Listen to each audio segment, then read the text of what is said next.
This is TWiT. Sailfish OS, which is a skinned version, I believe, of Android. They're doing, here it is, the Indiegogo campaign. They want to make an iPad alternative. They November 19th they started. They were hoping to get $380,000. To date, $1.1 million on the say it again, Jolla? Jolla. Jolla. It's Finnish, right? Finnish. Jolla. So what do you think of this? I think it looks great. This is based on Linux, so it can run Android apps, but of course you won't get the first party, your Gmails, your Google Maps, and that sort of thing. But that you can run Android apps helps a lot. Will it be AOSP, or is it? It's something completely different. It's similar, closest to Migo, actually, if you remember. Oh, the N9 Migo, yeah. Years ago. So it's kind of similar a little bit, at least in feel to that. But it's a very nice OS from what I've seen. I haven't actually used it myself. This is version 2. I think version 1 was on the phone that I think came out last year, if I remember right. Yeah, I had a Migo phone briefly. That was it. That was done, right? Yeah, that was kind of a last splash for Migo and the N9, which everybody loved, and then unfortunately it was never followed up by anything. Went to Windows Phone after that. But the tablet looks nice. I think it's a nice price point. Obviously, a lot of people are interested and excited. It's kind of interesting to see it's almost like a spiritual successor to a lot of Nokia devices, which I think is It looks a little like a Lumia, doesn't it, with that curved edge? Yeah. Yeah. So you can get, if you do the Indiegogo for $209, they plan to charge $250, so it's very affordable. Yeah, it's a great price. Yeah. But I have to say,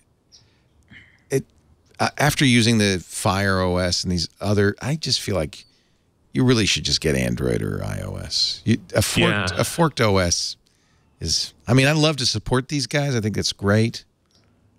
I don't know. The likelihood that they'll be able to succeed at scale is extremely thin. I mean, it's just like it's so expensive. Not the one-time build of any of these things, but continuously updating them, keeping them competitive, getting distribution. I mean, this is extremely difficult to pull off. I know. So basically, I would argue basically impossible for a startup. I mean, I want to support them. I love the idea. These are all refugees from Nokia trying to make their way in the world. You know what they need? They need some hook. They need to say, like, it's the private tablet, like the black phone or something. They needed some hook that makes you want it, that it's better somehow than Android or iOS.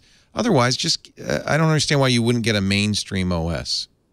It's also unclear. I mean, building a tablet's an interesting decision. I guess on one hand, it's less mission critical, so people are willing to buy an extra one. Take a chance. Yeah. And take a chance. Who cares, right? But on the flip side, it's especially in this world you guys are playing with your huge phones, it's really unclear to me that a tablet is like a meaningful form factor in the future. I wonder, really? Now that's you're taking a chance. You're getting out on the ledge here. I'll throw it out there. Really? I feel the same way, but look at iPad sales. They're kind of flattened, turning down. Yep. When you have a 6-inch phone, what do you need a tablet for? Especially these small tablets. This guy's 7.85 inches, which is very, very close to the bigger phones these days, the Nexus 6 or the Note 4. If anything, I think we'll see the iPad and its ilk kind of getting bigger, moving up to the 12-inch, the 14-inch size. Just to maintain some sort of a niche. Ultimately, that's still going to be a smaller niche. I think the tablet sales are going to continue to decline. But ultimately, if you've got a 6-inch phone in your pocket, why do you need an 8-inch tablet in your hand? You'd want something significantly different, and that would be the only reason to have a tablet, really. But I got to say, they've raised $1 million+ dollars. I mean, somebody wants it. So, I mean, my point of view on this is that these things are actually converging. It's not that, the phone-tablet dichotomy was basically a design decision that Apple made a few years ago based on the technology at the time. And that sort of got baked into the way people thought about these things as separate entities, whereas now there's a continuum. Samsung has a thing at every measurement between 3 inches and 12, and people can pick the ones out that they want to use. And the software is moving. Now Apple has finally shipped some bigger phones from that dichotomy to this continuous, responsive design model. And I think it's just a question of picking which size thing you want to be using at the moment. That's fair. I think that the only argument I'd make contrary to that is just that there is a very different relationship you have with your phone versus a tablet, which might be shared in a family or kind of used in a home by multiple people. To me, it's, you guys are, and I myself, I'm here too. I have 2 phones. Massive exception to the rule. Like, people are going to have like a device, and that's just a very different pattern of having a device that's your persistent identity and login and experience of the world that's with you all the time and has to be ready to be carried with you everywhere, versus a tablet, which is a casual use at home, around the couch, shared by a family, whatever. So I think there is a different pattern of interaction, at least historically. I got to say, when you look around now at people, they are in love with their phone. They don't look at their loved ones. They don't look at their food. They don't look at the road. They are in love, aren't they? And I'm one of them. We gaze into the eyes of our phone with passion. This is what people want. There's the most intimate technology in history.